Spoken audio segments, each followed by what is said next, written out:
We're going to talk about what goes into the bio of your property. Yeah. I have two examples here. The Dome Home with one of our members, Harmon. We have an episode with him, episode 153. He has the Dome Home, really unique property. You can go listen to that episode. But we're number one property in Snowshoe, West Virginia, right? Yes, so sir. Just a plug there, number one revenue property. Good job, Harmon.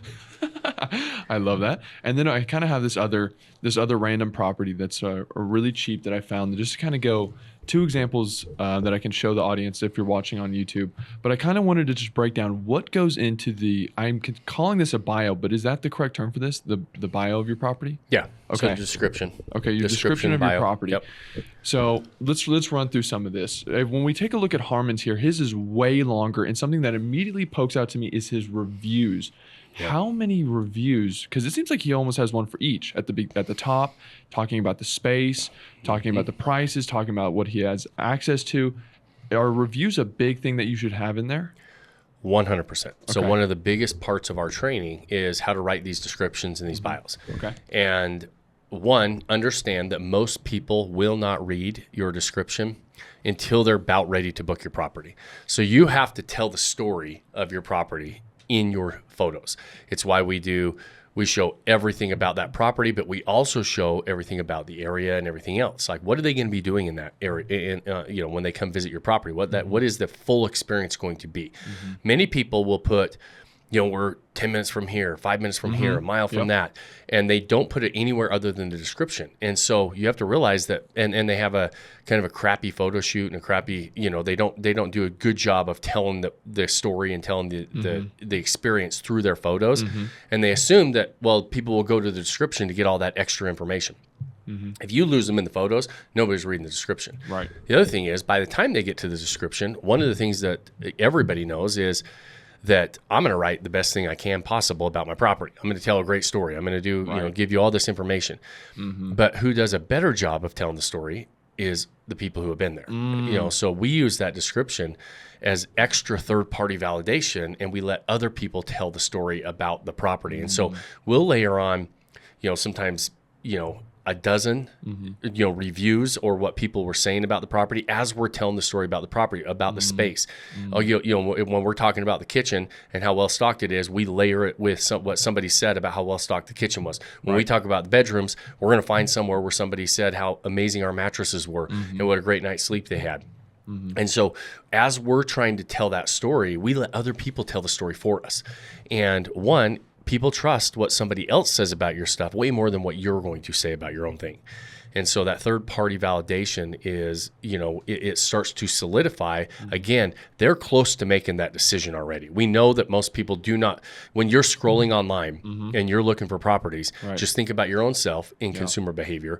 You're looking at the pictures. You're not reading descriptions on every property you look at. No, the only one you're reading is the ones that you're pretty interested in. Right. And so by the time you're pretty interested, we find that third-party validation where somebody else is telling how great this is enough to get people to book over somebody else's that doesn't have that because all of a sudden they trust it more. They trust that, other people have liked this. Other people have said all these nice things about it. I don't want to screw it up. I'm going with this one. Right.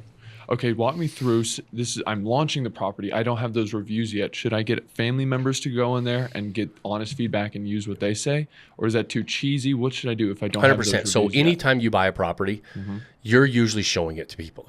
Somebody's seeing it. Many times you're having somebody stay. We suggest having somebody stay at your property, use everything, tell you what's wrong with it, poke holes in it, tell you what they like, what they don't like, so that you can make those adjustments before we really fully launch and go live. Right. And so in those cases, they're going to give you that feedback and they're going to say some really nice things about the property along with maybe some good feedback that you can make changes of. Take that really nice stuff that they said and put that in the description, right? If they said, man, your mattresses were awesome.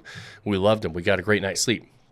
And Mary said that, and Mary happens to be my sister. I'm going to put that in there, right? Yeah. And so it's still okay to say if somebody else said it and they stayed in that property and gave you good feedback. Many times your inspector, your realtor will come through and be like, man, we love the view of this property. This is the most amazing view I've ever seen. I'll take that and I'll put that in there because that's truly what somebody's opinion was about that specific thing that they're giving us a review on. Okay.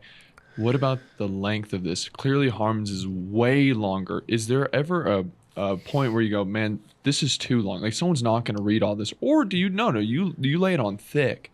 You make this thing long, full of reviews. Well, one, we're going to tell the story as well as we can about a property, and we're going to let other people tell it. As like I said, with that third-party validation, third-party reviews are important. As we get more and more of those reviews, we just keep updating it, and we just let. There are many times, like when you go look at some of my properties, it's mostly just other people saying stuff about the property, and I take away what my description out of it. Ultimately, in the beginning, I have to have a little of my description because I might only have 4 or 5 people have even seen it and had an opinion on it.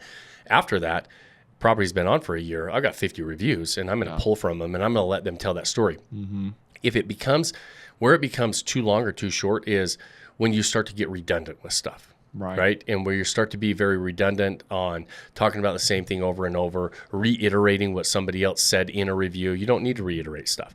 And then a lot of times you want to use those reviews if you have very specific things that a guest should know before they book. What if you have very specific house rules that you want somebody to know? Like it's not the place to necessarily put your entire house rules on, but there are some house rules that are going to be a detractor for some guests, and you don't want them to book and then find out that they don't like your rules, right? And so there are some properties that have very specific things that you need to put in that description even before they book, so that we'll layer that on. That can get a little bit longer, right? Sometimes we have bullet points of some of the amenities, some of the things that are included, and so you'll start to say, here's what we have in there, on Harmon's right there. You got wine glasses, electric mixer, mini food processor, blender, crock pot, air fryer, waffle maker, Keurig, plenty of dishware. So the guest knows, like, that's okay to put toward the end, and you see it's a bullet pointed list. Right. Because those are things that are good to know before you book.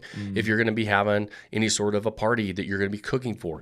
We have properties that book a lot of times on Thanksgiving, right? And or Christmas and Thanksgiving. Somebody's doing a Thanksgiving dinner at your property. It's nice to just be able to quickly list out the main things that you have as far as appliances, and then those small appliances that not every property has.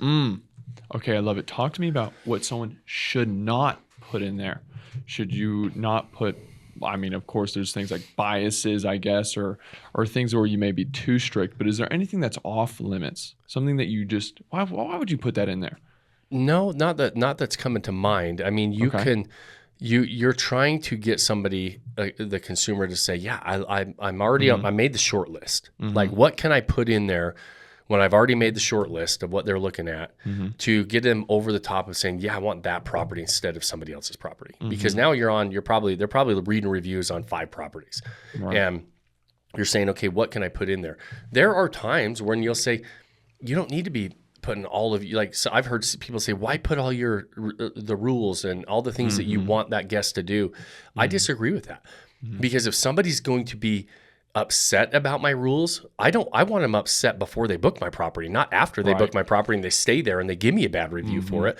Because there are things that I disagree with as far as house rules that people have. Like there are things, there are people that are like, you're going to be, washing the dishes before you leave. You got to bring your own linens. You better put that in like I would put that in the description, because there's going to be some people that don't want that. They're going to be like, no, I don't want to bring my own linens. I don't, like, remember the house that you went to?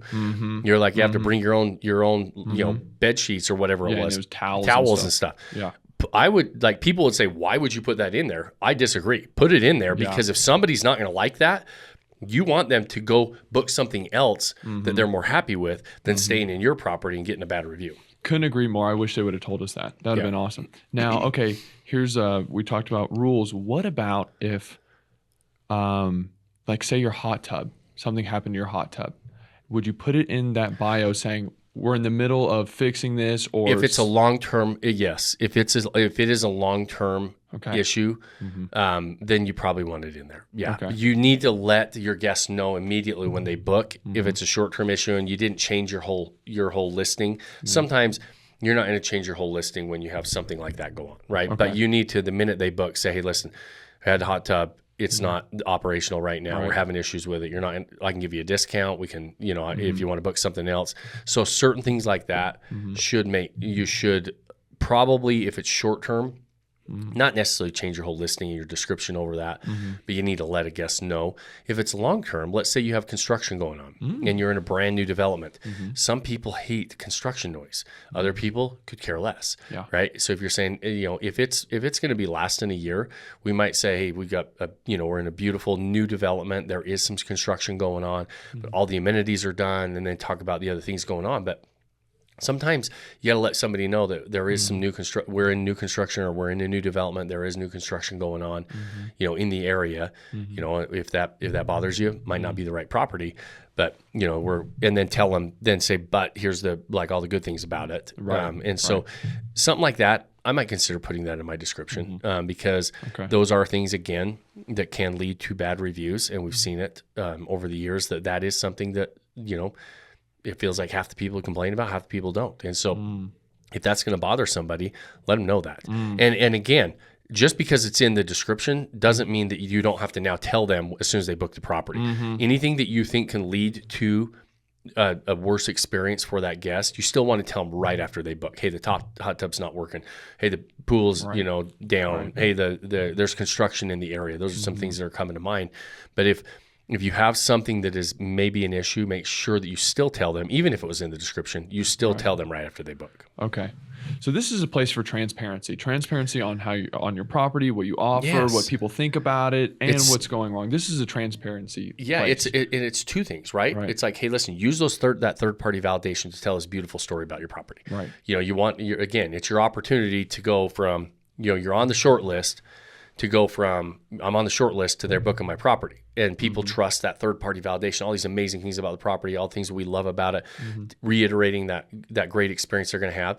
If there's issues or rules, and after you tell that story, then you start that bullet point, like, hey, here's just the information in there. And that can be really good to give that. And because one, it builds a lot of trust with the guest, that you're a host that does want to be very transparent, and then say, okay, here's all maybe we have some crazy rules that we're going to put in there. If you do, maybe consider not having them. But if they are, put them in there.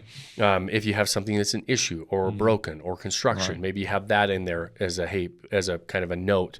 Please note that we're in a new development. There is construction going on.